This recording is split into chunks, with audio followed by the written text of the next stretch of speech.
કેટલી car NOC માટે અરજી કરવામાં આવી છે, રિન્યુ માટે કેટલી અરજી કરાઈ છે, કેટલી પેન્ડિંગ છે અને હવેની શું એની પ્રક્રિયા રહેશે? અમદાવાદ મહાનગરપાલિકામાં અલગ અલગ બિલ્ડિંગો, કોમર્શિયલ બિલ્ડિંગ અને રેસિડેન્શિયલ બિલ્ડિંગ એ લોકો રિન્યુઅલ માટે અરજી કરતા હોય છે. લગભગ 4,000 કરતાં વધારે અરજીઓ જે પેન્ડિંગ છે એની આ ચર્ચા કરવામાં આવી હતી.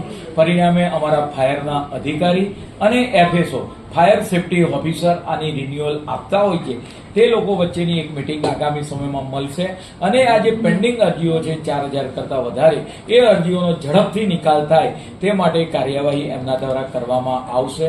આમ ફાયર ઓફિસરો અને એફએસઓ ની સંયુક્ત ટીમ દ્વારા આ અરજીઓનો ઝડપથી નિકાલ થાય તે માટેની કાર્યવાહી કરવામાં આવશે. અમદાવાદ શહેરમાં આવેલા સ્નાનાગર છે તેના માટે કમિટીનું ગઠન કરવાનો નિર્ણય કરાયો છે. આ કમિટી કઈ રીતે કામ કરશે અને કમિટીમાં કેટલા લોકો અને કોણ કોણ તેમાં સમાવવામાં આવશે? અમદાવાદ મહાનગરપાલિકાની અંદર 7 ઝોનની અંદર 20 જેટલા સ્વિમિંગ પુલો આવેલા છે. આ સ્વિમિંગ પુલોની અંદર 6,000 કરતાં વધારે લોકો સ્નાન કરવા સ્વિમરો આવતા હોય છે. તેમને સારી સુવિધા મળે, એ સારી વ્યવસ્થા જળવાય એટલા માટે સ્વિમિંગ મેનેજમેન્ટ કમિટી, જે રીતે અમારી ગાર્ડન મેનેજમેન્ટ કમિટી છે, સ્કૂલ મેનેજમેન્ટ કમિટી છે, એવી જ રીતે સ્વિમિંગ મેનેજમેન્ટ કમિટી બનાવવાનો એક નિર્ણય કરવામાં આવ્યો છે અને એની અંદર 5 મેમ્બરો જેન્ટ્સ, લેડીઝ, સિનિયર સિટીઝન, સ્થાનિક લોકલ એક કોર્પોરેટર અને એક અધિકારી સ્નાનાગરના એમ 5 સભ્યોની દર મહિને આની એક મિટિંગ કરવામાં આવે.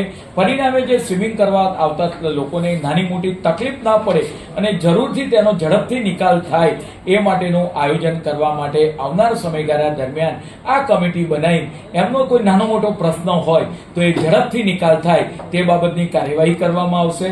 તદુપરાંત દરેક સ્નાનાગર ઉપર અમે સ્કેનર પણ રાખીશું. પરિણામે ઓનલાઈન કોઈને કમ્પ્લેન કરવી હોય તો એ પોતે ઓનલાઈન કમ્પ્લેન કરી શકે. એના મુદ્દા તારવીને આપણે સ્નાનાગર પર આ સ્કેન દ્વારા પણ એ કમ્પ્લેન કરી શકે. ખાતે અમદાવાદ મહાનગરપાલિકા સંચાલિત રેન બસેરા બનાવવામાં આવ્યું હતું. તેની ફરિયાદ રજૂઆત મળતા ત્યાં આગળ જે આપણે વાત કરીએ કે ફ્લોરિંગ હતું એની અંદર ગરબડ, તદુપરાંત એના જે બારીબારણા હતા, પરિણામે ફરિયાદ મળતા એના પર વિજિલન્સ ઇન્કવાયરી કરવાની સૂચના આપવામાં આવી છે. પરિણામે આપણે વાત કરીએ કે ગુણવત્તાસભર બાંધકામ મળી રહે એ જોવાની ફરજ છે.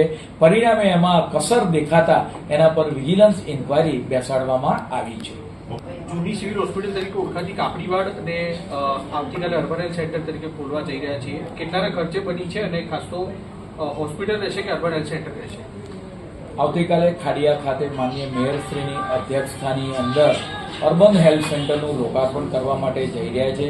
તેમાં અલગ અલગ આપણે વાત કરીએ કે પેથોલોજીના ટેસ્ટનો સમાવેશ થશે. તદુપરાંત ડોક્ટર દ્વારા દવાઓ પણ નિઃશુલ્ક આપવામાં આવશે.